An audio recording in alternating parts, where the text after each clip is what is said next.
ಅಳಬೇಡಿರಿ ಬಡುಕೊಳ್ಳಬೇಡಿರಿ. ಅರ್ಥ ಮಾಡ್ಕೊಳ್ಳಿ. ಸತ್ತವನಿಗಾಗಿ ಅಳಬೇಡಿರಿ ಬಡುಕೊಳ್ಳಬೇಡಿರಿ.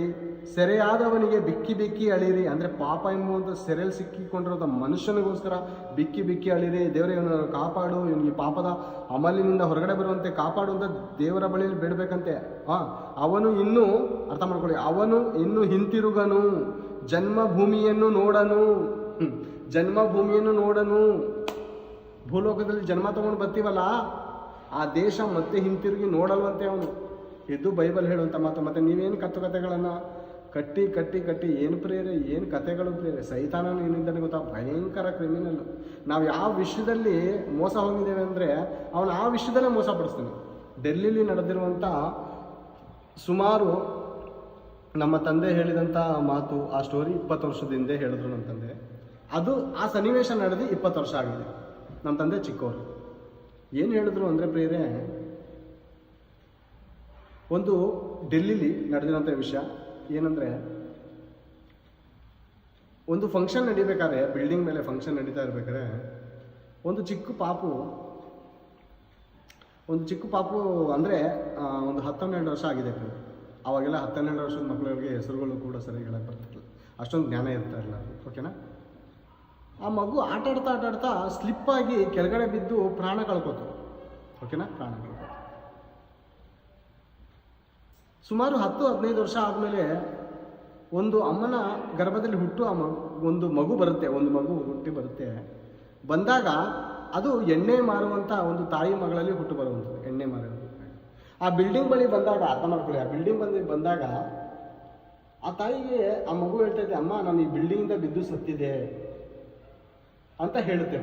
ಅರ್ಥ ಮಾಡ್ಕೊಳ್ಳಿ, ಈ ಬಿಲ್ಡಿಂಗಿಂದ ಬಿದ್ದು ಸತ್ತಿದೆ ಅಂದಾಗ ಅಲ್ಲಿರೋದ ಜನರೆಲ್ಲ ಅದೇ ಹುಡುಗಿ ಇದು ಅಂದುಕೊಂಡು ಅವ್ರ ಮಕ್ಕಳಾಗಿ ಸ್ವೀಕಾರ ಮಾಡ್ಕೊಂಡು, ಯಾರು ಸತ್ತೋಗಿರೋ ಮಗಳಾಗಿ, ಇವರು ಬಡವರಿದ್ರು, ಎಣ್ಣೆ ಮಾರಂತ ಇವ್ರು ಬಡವರಿದ್ರು, ಇವ್ರಿಗೆ ಇಷ್ಟು ಕಾಸು ಅಂತ ಕೊಟ್ಟು ನನ್ನ ಮಗಳೇ ಇದ್ದಳು, ಇವಳು ಸತ್ತಿರೋದು ಇವಳು ಹೇಳ್ತಾ ಇದ್ದಾಳಲ್ಲ, ಇವಳೇ ನನ್ನ ಮಗಳು ಅಂತ ಬೇರೆ. ಅರ್ಥ ಮಾಡ್ಕೊಳ್ಳಿ. ಈಗ ನಮ್ಮ ಹೃದಯದಲ್ಲಿ ಹೋರಾಡ್ತಿರುವಂಥ ಪ್ರತಿಯೊಂದು ವಿಷಯ ಯಾರಿಗೆ ಗೊತ್ತು? ಒಂದು ಸೈತಾನ ಗೊತ್ತು, ಒಂದು ದೇವ್ರು ಗೊತ್ತು. ಓಕೆನಾ? ಈಗ ಸೈತಾನನು ನಾವು ಯಾವ ಮೂಢನಂಬಿಕೆಯನ್ನು ನಂಬ್ತೀವಂತ ಗೊತ್ತಾದರೆ ಅವನು ಅದನ್ನೇ ನಮ್ಮ ಕಣ್ಮುಂದೆ ತಂದಿಡ್ತಾನೆ. ಪ್ರಪಂಚ ಹೇಗೆ ಮರಳು ಮಾಡಿದಾನೆ ಅಂದರೆ ಬೇರೆ ನೋಡಿ, ಈ ಒಂದು ಸನ್ನಿವೇಶದಿಂದ ಲಕ್ಷಾಂತರ ಜನ ಸತ್ತವರು ದೆವ್ವಗಳಾಗಿ ಬರ್ತಾರೆ ಅನ್ನುವಂಥ ವಿಷಯ ಭ್ರಮೆಯಾಗಿ ನಂಬಿದ್ದಾರೆ ಈ ದಿನ. ಹೌದು, ಸತ್ತವರು ಈ ರೀತಿ ಹುಟ್ಟು ಬರ್ತಾರೆ, ಇನ್ನೊಂದು ಜನ್ಮ ತಗೋತಾರಂತ ಮಾಯ ಮಾಡಿದ್ದಾನೆ ಅವನು. ಕ್ರಿಮಿನಲ್ಲು ಯಾರು? ಸೈತಾನನು ಭಯಂಕರ ಕ್ರಿಮಿನಲ್. ನೀನು ಏನು ನಂಬ್ತೀಯೋ, ನೀನು ಮೂಢನಂಬಿಕೆ ಏನು ನಂಬ್ತೀಯೋ ಅದನ್ನು ಇನ್ನೂ ದೃಢೀಕರಿಸ್ತಾನೆ ಅವನು. ಸತ್ಯ ಆಗಿದ್ರೆ ನಾವು ಏನು ನಂಬ್ತೀವೋ ಅದನ್ನು ಅವ್ನು ಪ್ರೂವ್ ಮಾಡ್ತಾನೆ. ಯಾಕಂದ್ರೆ ಆ ನಂಬಿಕೆ ಏನಾಗಬೇಕು ಅಂದರೆ ಮೂಢನಂಬಿಕೆ ಎಲ್ಲ ಕಡೆ ಹರಡಬೇಕು. ನೀನು ನಿಜವಾದ ದೇವರನ್ನು ಬಿಟ್ಟು ಮತ್ತೊಂದು ಕಡೆ ಹೋಗಿ ನೀನು ಏನಾದರೂ ಒಂದು ಬೇಡ್ಕೊಂಡ್ರೆ ಅದು ನಿನಗೆ ದೊರೆಯುವ ಹಾಗೆ ಮಾಡ್ತಾನೆ ಅವನು. ಅರ್ಥ ಮಾಡ್ಕೊಳ್ಳಿ ನಾನು ಹೇಳೋದನ್ನ. ನಾನು ಲೋಕದಲ್ಲಿದ್ದಾಗ ಅನೇಕ ಕಡೆ ಹೋಗಿ ಆರಾಧನೆ ಮಾಡಿ ಬರ್ತಾ ಇದೆ. ಸಡನ್ ಆಗಿ ಆ ಒಂದು ಅರಕೆ ನನಗೆ ತೀರೋ ಥರನೇ ಆಗೋದು. ಆದರೆ ಅದಕ್ಕಿಂತ 4ರಷ್ಟು ನಾನು ನಷ್ಟಪಡ್ತಾ ಇದ್ದೆ. ಅಂದರೆ ಮಾಯ ಮಾಡ್ತಾನೆ ಪ್ರಿಯರೇ ಅವನು. ಪ್ರಪಂಚವನ್ನು ಮಾಯ ಮಾಡಿದಾನೆ ಆತನು. ಮಾಯಗಾರ ಆತನು, ಮಾಟಗಾರ. ನಮ್ಮ ಹೃದಯಗಳನ್ನು ದೇವರಿಗೆ ಪರಿಶೋಧನೆ ಮಾಡ್ತಾರೋ ಸೈತಾನನು ಕೂಡ ನಾವು ಯಾವ ವಿಷಯದಲ್ಲಿ ವೀಕೋ ಆ ವಿಷಯ ನಮ್ಮ ಕಣ್ಮುಂದೆ ತಂದೆ ತೋರಿಸ್ತಾನೆ. ಅವನು ಕ್ರಿಮಿನಲ್ ಮೈಂಡು ಎಲ್ಲರಿಗೂ ಅರ್ಥ ಆಗಲ್ಲ ಪ್ರೇರೆ. ಕ್ರಿಮಿನಲ್ ಮೈಂಡ್ ಅವನು, ಅರ್ಥ ಮಾಡ್ಕೊಳ್ಳಿ. ನೀವೇನು ನಂಬ್ತೀರೋ ಅವನು ಅದನ್ನು ಮಾಡ್ತಾನೆ. ಯಾಕಂದರೆ ನಂಬೋರು 4 ಜನ ಜಾಸ್ತಿ ಆದಾದರೆ ಆ 4 ಜನ ಇನ್ನೊಂದು 4 ಜನ ಕೇಳ್ತಾರೆ, ಆ 4 ಜನ 40 ಜನ ಕೇಳ್ತಾರೆ. ಈ ದಿನ ಅದೇ ರೀತಿಯಲ್ಲಿ ಮೂಢನಂಬಿಕೆ ಜಾಸ್ತಿ ಆಗಿರೋದು ಪ್ರಿಯರೇ. ಸತ್ತವರು ದೆವ್ವಗಳಾಗಿ ಬರ್ತಾರೆ ಅನ್ನೋಂಥ ಭ್ರಮೆ ಅನೇಕ ಕಡೆ ಅವನು ಹುಟ್ಟಿಸಿದ್ದಾನೆ. ಓಕೆನಾ? ಕೆಳಗಡೆ ವಚನ ಓದಿಕೋಣ. ಯೆರೆಮೀಯ ನೋಡ್ದಲ್ಲ ಪ್ರಿಯರೇ, 22:10 ಏನಂತ ಇದೆ? ಜನ್ಮಭೂಮಿಯನ್ನು ನೋಡನು. ಬರಲ್ಲ ಪ್ರೇರಣೆ ಅಷ್ಟ. ದೇವ್ರ ಮಾತು ದೇವ್ರ ಬಳಿಗೆ ಹೋಗ್ತಾನೆ. ಆ ಆತ್ಮ ದೇವ್ರ ಬಳಿಗೆ ಹೋಗುತ್ತೆ. ದೇವರು ನರಕ ಕಳಿಸ್ಬೇಕು, ಸ್ವರ್ಗ ಕಳಿಸ್ಬೇಕು, ದೇವರ ಚಾಯ್ಸಲ್ಲಿದೆ ಆ ಆತ್ಮ. ಇನ್ನೊಬ್ಬರು ದೇಹದಲ್ಲಿ ಸೇರುವುದಕ್ಕೆ ಶಕ್ತಿ ಅಲ್ಲ. ಅದು ಶಕ್ತಿಶಾಲಿ, ದೇವ್ರಿಗಿಂತಲೂ ಅದು ಶಕ್ತಿಶಾಲಿ ಅಲ್ಲ. ಹೋಯ್ತು. ಓಕೆನಾ? ಇನ್ನೊಂದೆರಡು ವಚನ ನೋಡಿಕೊಳ್ಳೋಣ. ಏಷಾಯ ಪ್ರವಾದನೆ ಗ್ರಂಥ 26ನೇ ಅಧ್ಯಾಯ 14ನೇ ವಚನವನ್ನು ಸರಿ ತೆಗೆದು ನೋಡೋಣ. ಯೆಶಾಯನ ಪ್ರವಾದನೆ ಗ್ರಂಥ 26ನೇ ಅಧ್ಯಾಯ 14ನೇ ವಚನ ಒಂದ್ಸರಿ ನೋಡಿಕೊಳ್ಳೋಣ.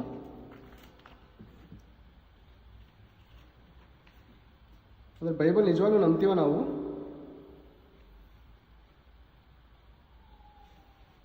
26:14 ನೀನು ಆ ಒಡೆಯರ ಮೇಲೆ ಕೈ ಮಾಡಿ ನಿರ್ಮೂಲಪಡಿಸಿ ಅವರ ಜ್ಞಾಪಕವನ್ನು ಅಳಿಸಿಬಿಟ್ಟಿದ್ದಿ. ಸತ್ತವರು ಪುನಃ ಬದುಕುವುದಿಲ್ಲ. ಅರ್ಥ ಮಾಡ್ಕೊಳ್ಳಿ, ಸತ್ತವರು ಪುನಃ ಬದುಕುವುದಿಲ್ಲ, ಪ್ರೇತಗಳು ಎದ್ದು ಬರುವುದಿಲ್ಲವಲ್ಲ. ಪ್ರೇತಗಳು ಅಂದರೆ ದೆವ್ವಗಳಾಗಿ ಎದ್ದು ಬರುವುದಿಲ್ಲವಲ್ಲ. ಏನು ಪ್ರೇರೆ, ಜನರು ಅಜ್ಞಾನಿಗಳಾಗಿ ಮೂಢರಾಗಿ ಮಂಕರಾಗಿ ನನ್ನ ಮಕ್ಕಳು ಬೆಳೀತಾರಂತ ದೇವರಿಗೆ ಮೊದಲೇ ಗೊತ್ತಿತ್ತು. ಮೊದಲೇ ಬರುವಂಥ ಪ್ರಶ್ನೆಗೆ ಮೊದಲೇ ದೇವರು ಉತ್ತರ ಇಟ್ಟಿದ್ದಾರೆ. ದೇವರು ಆಲೋಚನೆ ಮಾಡುವುದರಲ್ಲಿ ಶ್ರೇಷ್ಠನು ಪ್ರೇರೆ, ಮಹಾಜ್ಞಾನಿ ಆತನು. ಯೇಸು ಪ್ರಭು ಮಾತೇನು ಗೊತ್ತಾ? ಆಲೋಚನಕರ್ತನು, ಆಲೋಚನೆ ಮಾಡೋದರಲ್ಲಿ ಸರ್ವಶ್ರೇಷ್ಠನು. 1000 ವರ್ಷಗಳ ಹಿಂದೆ ಎಂಥ ಜನಾಂಗದವ್ರು ಹುಡ್ತಾರೆ, ಅವ್ರ ಮನಸ್ಸಲ್ಲಿ ಎಂಥ ಆಲೋಚನೆಗಳು ಹುಟ್ಟುತ್ತೆ. 100 ವರ್ಷಗಳ ನಂತರ ಯಾವ ಜನಾಂಗದವ್ರು ಹುಡ್ತಾರೆ, ಅವ್ರು ಯಾವ ನಂಬಿಕೆಯಲ್ಲಿ ದೃಢವಾಗಿರ್ತಾರೆ ಅನ್ನುವಂಥ ಆಲೋಚನೆ ಮಾಡುವಂಥ ಆದಿ ಸಂಭೂತನು ಆತನು. ಅರ್ಥ ಮಾಡ್ಕೊಳ್ಳೋಣ. ಸತ್ತವರು ಪುನಃ ಬದುಕುವುದಿಲ್ಲ, ಪ್ರೇತಗಳು ಎದ್ದು ಬರುವುದಿಲ್ಲವಲ್ಲ. ಪ್ರೇತಗಳು ಎದ್ದು ಬರುವುದಿಲ್ಲವಲ್ಲ. ಯೆಶಾಯನ ಭಕ್ತನ ಬಾಯಲ್ಲಿ ನುಡಿಸ್ತಾರಂಥ ಮಾತು, ಪವಿತ್ರಾತ್ಮ ಪ್ರೇರಣೆಯಿಂದ ಬರೆದಿರುವಂಥ ಮಾತುಗಳಿದ್ದು, ಸುಳ್ಳಲ್ಲ. ಇನ್ನೊಂದು ಮಾತನ್ನು ನೋಡಿಕೊಳ್ಳೋಣ. ಯೋಬ 21:13. ಯೋಬನ ಗ್ರಂಥ 21ನೇ ಅಧ್ಯಾಯ. ತುಂಬ ಅದ್ಭುತವಾದ ಮಾತು ಪ್ರೇರೆ ಇದು. ಪ್ರತಿಯೊಂದು ಮಾತುಗಳು ಅದ್ಭುತ. 21:13 ಯೋಬನು 21:13. ಹೀಗೆ ತಮ್ಮ ದಿನಗಳನ್ನು ಸುಖವಾಗಿ ಕಳೆದು ಕ್ಷಣ ಮಾತ್ರದಲ್ಲಿ ಅನಾಯಾಸವಾಗಿ ಪಾತಾಳಕ್ಕಿಳಿಯುವರು. ಕ್ಷಣ ಮಾತ್ರದಲ್ಲಿ ಅನಾಯಾಸವಾಗಿ ಪಾತಾಳಕ್ಕೆ ಇಳಿಯುವರು. ಪಾತಾಳಕ್ಕೆ ಅಂದರೆ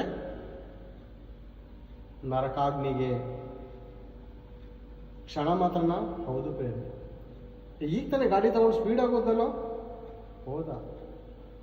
ಕುಡ್ದಿದ್ದ ಮತದಲ್ಲಿ ಹೆಣ್ಣು ಪಕ್ಕದಲ್ಲಿರುವಂಥ ಜೋಶಲ್ಲಿ 140 ಸ್ಪೀಡಲ್ಲಿ ಹೋಗಿ ಗುದ್ದ, ಹೋದ. ಎಲ್ಗೋದ? ಪಾತಾಳಕ್ಕೆ. ಅದೇ ಹೇಳ್ತಾ ಇದ್ದೆ ನೋಡಿ ಪ್ರೇರೆ. ಏನು ಹೇಳ್ತಾ ಇದೆ ನೋಡಿ, ಇನ್ನೊಂದ್ಸರಿ ಓದೋಣ. ಮ್ಯಾಲಡಿಂದ ಓದೋಣ ಪ್ರೇರೆ. ಮ್ಯಾಲಡಿಂದ ಓದಿದ್ರೆ ಚೆನ್ನಾಗಿ ಅರ್ಥ ಆಗುತ್ತೆ. 11ನೇ ಅಧ್ಯಾಯದಿಂದ. ತಮ್ಮ ಮಕ್ಕಳನ್ನು ಮಂದೆಯಾಗಿ ನಡೆಸುವರು, ಅವರ ಬಾಲೆಯರು ಕುಣಿದಾಡುವರು. ತಮ್ಮ ಮಕ್ಕಳುಗಳಿಗೆ ಮಂದೆಯಾಗಿ ಅಂದರೆ ಕುರಿಗಳು ಹೋದಂಗೆ ಕಳಿಸ್ತಾ ಇರ್ತಾರೆ ತಂದೆ ತಾಯಿಗಳು. ಹೋಗು ಎಂಜಾಯ್ ಮಾಡ್ಕೊಬನ್ನಿ ಹೋಗಿ ಅಂತ ಕಳಿಸ್ತಾರೆ. ಓಕೆನಾ? ಗಾಡಿ ಕೊಟ್ಟು ಕಳಿಸ್ತಾರೆ. ಕುಣಿದಾಡುವರು. ಅವರು ದಮ್ಮಡಿ ಕಿನ್ನರಿಗಳೊಡನೆ ಡಿಸ್ಕೋ ಡ್ಯಾನ್ಸ್ಗಳಲ್ಲಿ, ಕ್ಲಬ್ಗಳಲ್ಲಿ, ಪಬ್ಗಳಲ್ಲಿ ವ್ಯಭಿಚಾರ ಮಾಡುತ್ತಾ ಕುಣಿದಾಡುತ್ತಾ ಕೊಳಲಿನ ಧ್ವನಿಗೆ ಉಲ್ಲಾಸ ಪಡುವರು. ಹೀಗೆ ತಮ್ಮ ದಿನಗಳನ್ನು ಸುಖವಾಗಿ ಕಳೆದು ಕ್ಷಣ ಮಾತ್ರದಲ್ಲಿ ಅನಾಯಾಸವಾಗಿ ಪಾತಾಳಕ್ಕಿಳಿಯುವರು. ಸತ್ಯ ಅನ್ನೋ ಪ್ರೇರೆ ಅಚ್ಚು ಹೊಡೆದಂಗಿದೆ ಪ್ರೇರೆ ಈ ಮಾತು. ಈಗ ನಡೀತಿರುವಂಥ ಸನ್ನಿವೇಶಕ್ಕೆ ಹೇಳಿ ಮಾಡಿಸಿದಂಥ ವಾಕ್ಯ ಇದು. ಈಗ ಮಾಡಿಸಿದ್ದ 1000 ವರ್ಷಗಳಿಂದ ಬರೆದಿರುವಂಥ ಮಾತು ಇಂದಿಗೂ ಜೀವಂತ. ಸತ್ಯವೇದ ಮಾತೇನು ಗೊತ್ತಾ? ಇಂದಿಗೂ ಜೀವಂತ, ಎಂದೆಂದಿಗೂ ಜೀವಂತ.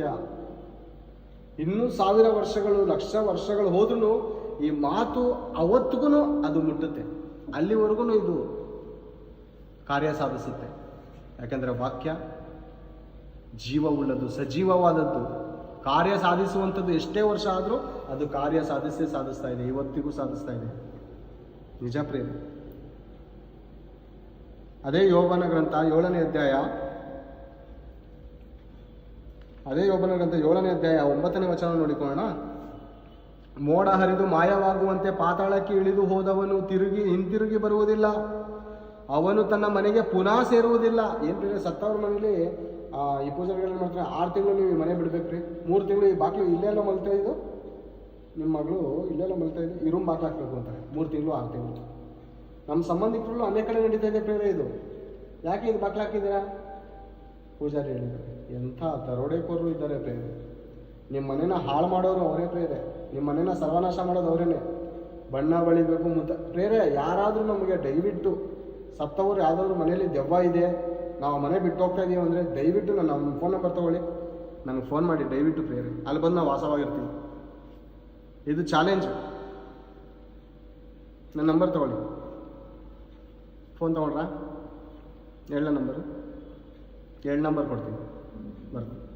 6364800430. ಮತ್ತೊಂದು ಸರಿ ಹೇಳ್ತೀನಿ, 6364800430. ಇದು ನನ್ನ ನಂಬರ್, ಓಕೆನಾ? ನಾನು ಕಾಲ್ ಮಾಡಿ ಮನೇಲಿ ಸತ್ತೋಗಿದ್ದಾರೆ, ಇಷ್ಟು ತಿಂಗಳು ಹೋಗಬೇಕು ಅಂತ ಹೇಳಿದ್ದಾರೆ, ಮನೆ ಬಿಟ್ಟು ಹೋಗ್ಬೇಕಂತ ಹೇಳಿದ್ದಾರೆ ಅಂತ ಯಾವ್ದಾದ್ರು ಬಂಗ್ಲೆ, ಭೂತ್ ಬಂಗ್ಲೆ ಆಗಿರ್ಬೋದು ನಿಮ್ಮ ದೃಷ್ಟಿಲಿ ಯಾವುದಾದ್ರು ಇರುತ್ತೆ, ಈ ಮಾಡಿ ನನಗೆ ಹೇಳಿ ಪ್ರೇಯರ್. ಯಾರಾದರೂ ಹೇಳಿ, ಓಕೆನಾ? ಮತ್ತೊಂದು ನಂಬರ್ ಇದೆ ಪ್ರೇಯರ್, 8861983677. ಈ ನಂಬರು ಕೂಡ ತೆಗೆದುಕೊಳ್ಳಿ, ನೀವು ಕಾಲ್ ಮಾಡ್ಬೋದು. ಎಲ್ಲಾದರೂ ದೆವ್ವ ಇದೆಯಲ್ಲ, ನಮ್ಗೆ ಇರೋಕ್ಕಾಯ್ತಾ ಇಲ್ಲ ಅಂತಂದರೆ ನಾನು ಬಂದಲ್ಲಿ ಇರ್ತೀನಿ, ಓಕೆನಾ? ಸತ್ತವರು ಪುನಃ ಮನೆಗೆ ಸೇರುವುದಿಲ್ಲ. ನಿಮ್ಮ ಮನೆಯಲ್ಲಿ ಯಾರೇ ಸತ್ತೋಗಿದ್ರು ಅವ್ರು ಪುನಃ ಬರೋದಿಲ್ಲ ಪ್ರೇರೆ. ಮನುಷ್ಯರಾದಂಥವ್ರು ನಾವು ದೇವರ ಮಕ್ಕಳಾದಂಥ ನಾವು ಸತ್ತ ನಂತರ ದೇವರ ಹತೋಟಿಗೆ ಹೋಗ್ತೀವಿ. ಮಣ್ಣು ಭೂಮಿಗೆ ಸೇರಿ ಇದ್ದ ಹಾಗೆ ಆಗುವುದು, ಆತ್ಮವು ತನ್ನನ್ನು ದಯಾಪಾಲಿಸಿದ ದೇವರ ಬಳಿಗೆ ಸೇರುವುದು. ಕ್ರೈಸ್ತರಿಗೆ ಹೇಳುವಂಥ ಮಾತೇನು ಗೊತ್ತಾ? ಸತ್ತವನು ದೆವ್ವಾಗಿ ಬರಲ್ಲ. ಮತ್ತೆ ಯೇಸು ಕ್ರಿಸ್ತನ ಓಡಿಸಿದಾರಲ್ಲ ದೆವ್ವ, ಅದ್ಯಾ ದೆವ್ವ ಅಂದರೆ ಗೊತ್ತಿಲ್ವ ಆತನು ಯಾರಂತ? ಅವ್ನು ಯಾರು ಅಂತ ಗೊತ್ತಿಲ್ಲ ನಿಮಗೆ? ಸೈತಾನನು, ಘಟ ಸರ್ಪನ ಪ್ರೇರೆ, ಅವನ ಜೊತೆ ಸೇವಕರು, ಸೈತಾನನ ದೂತರು ಅವರು. ಸೈತಾನನ ದೂತರು, ದೇವದೂತರು ಹೇಗಿದ್ದಾರೋ ಸೈತಾನನ ದೂತರು ಕೂಡ ಕೋಟ್ಯಾಂತರ ಜನ ಇದ್ದಾರೆ. ಒಬ್ಬನಿಗೆ ಕುಡಿಯೋ ಆಸೆ ಹುಟ್ಟಿಸ್ತಾನೆ, ಕುಡ್ದ ನಂತರ ಇನ್ನೊಬ್ಬ ಸೈತಾನ ಬಂದು ಸೇರ್ಕೋತಾನೆ, ವ್ಯಭಿಚಾರ ಮಾಡ್ಬೇಕು ಅನ್ಸುತ್ತೆ. ಇನ್ನೊಬ್ಬ ಸೈತಾನ ಬಂದು ಸೇರ್ಕೋತಾನೆ, ಇಸ್ಪಿಟ್ ಆಡಿಸ್ಬೇಕು ಅನಿಸ್ತದೆ. ಇನ್ನೊಬ್ಬ ಸೈತಾನ ಬಂದು ಸೇರಿಸ್ತಾನೆ, ಹುಟ್ಕಾಕ್ಬೇಕು ಅನಿಸ್ತದೆ, ಗಾಂಜಾ ಹೊಡಿಬೇಕು ಅನಿಸುತ್ತೆ. ಈ ಸೈತಾನ್ಗಳ ಟೀಮು ಏನಿದೆ, ಇದು ಮನುಷ್ಯನ ನುಗ್ಗಿ ಹೋಗಿ ಪ್ರಪಂಚದಲ್ಲಿರುವಂಥ ಮನುಷ್ಯರನ್ನು ಹಾಳು ಮಾಡ್ತಾ ಇದೆ ಈ ದಿನ. ಚಿಕ್ಕ ಮಕ್ಕಳಿಗೆ ಬಲಾತ್ಕಾರ ಮಾಡುವಂಥದ್ದು ಏನು ದೇವ್ರು ಮಾಡಿಸ್ತಾರ? ಅದನ್ನು ಆ ದುಷ್ಟ ಕಾರ್ಯ ಯಾರು ಮಾಡ್ತಾರೆ? ಬೇರೆ ಸೈತಾನಲ್ಲ ಮಾಡಿಸೋದು. ಕೊಲೆಗಳು ಯಾರು ಮಾಡಿಸೋದು? ಕುಡ್ದಿದ್ದ ನಶೆಯಲ್ಲೋ ಮತ್ತೊಂದು ಜಗಳದಲ್ಲೋ ಕೋಪವನ್ನು ತಾಳಿಕೊಳ್ಳದೆ ಮನುಷ್ಯನು ಕೊಲೆ ಮಾಡಿ ಹೋಗಿ ಜೈಲು ಕಂಬಿ ಎಣಿಸ್ಬೇಕಾದ್ರೆ ಹೆಂಡತಿ ಮಕ್ಕಳು ನೋಡೋಕೆ ಹೋಗುವಾಗ ಏನಂತಾರೆ ಗೊತ್ತಾ? ಕುಡ್ದ ನಶೆಯಲ್ಲಿ, ಕುಡ್ದ ಮತ್ತಿನಲ್ಲಿ ನಾನು ತಪ್ಪು ಮಾಡಿಬಿಟ್ಟೆ, ನಿಮ್ಮನ್ನೆಲ್ಲ ನೋಡ್ತಾ ಇದ್ರೆ ನಾನು ಕರಳು ಚುರ್ಕೊಂತ ಇದೆ, ನಾನು ಯಾಕಾದರೂ ಈ ತಪ್ಪು ಮಾಡ್ದು ಅಂತ ಹೆಂಡತಿ ಮಕ್ಕಳ ಮುಂದೆ ಅಳುವಂಥ ಸನ್ನಿವೇಶಗಳು ಅನೇಕ ಜೈಲುಗಳಲ್ಲಿ ನಡೀತಾ ಇದೆ ಈ ದಿನ. ಯಾಕೆ? ಅವ್ರಿಗೆ ಇಷ್ಟ ಇರಲಿಲ್ಲ. ಯಾರು ಸೇರ್ಕೊಂಡ ಕುಡ್ದ ನಂತರ? ದುರಾತ್ಮ ಸೈತಾನನು ಸೇರಿಕೊಂಡು ಅವನ ಕೈಯಿಂದ ಮಾಡಬಾರ್ದ ಕೃತ್ಯಗಳನ್ನು ಮಾಡಿಸಿ, ಎದುರುಗಡೆ ಇರುವಂಥ ಮನುಷ್ಯನನ್ನು ಸಹಿಸಿಕೊಳ್ಳದೆ, ಪ್ರೀತಿಸದೆ, ಕೋಪ ಮಾಡಿಕೊಂಡು ಸಾಯಿಸಿ, ಅವನು ಸತ್ತ, ಇವನು ಜೈಲು ಸಾಯ್ತಾನೆ. ಹೆಂಡತಿ ಬೇರೆಯವ್ರ ಜೊತೆ ಅನೈತಿಕ ಸಂಬಂಧ ಮಾಡ್ಕೊಂಡು ಮಕ್ಕಳು ಬೆಳೆಸ್ಬೇಕಲ್ಲ ಪ್ರೇರೆ. ಹೆಂಡತಿ ವಿಚಾರಿಗಳಾಗು ಅಥವಾ ಇನ್ನೊಂದು ಸವಾಸವನ್ನು ಮಾಡಿಕೊಂಡು ಅವ್ರ ಜೀವನ ನಡೆಸ್ಬೇಕು ಪ್ರೇರೆ. ಹೆಂಡತಿ ಮಕ್ಕಳನ್ನು ಬೀದಿ ತರೋದಕ್ಕೋಸ್ಕರ ಇಂಥ 3rd ಕ್ಲಾಸ್ ಕೆಲಸ ಮಾಡಿ ಹೋಗಿ ಜೈಲಲ್ಲಿ ಸೇರ್ಕೋತಾ ಇದ್ದೀರಾ ನೀವು?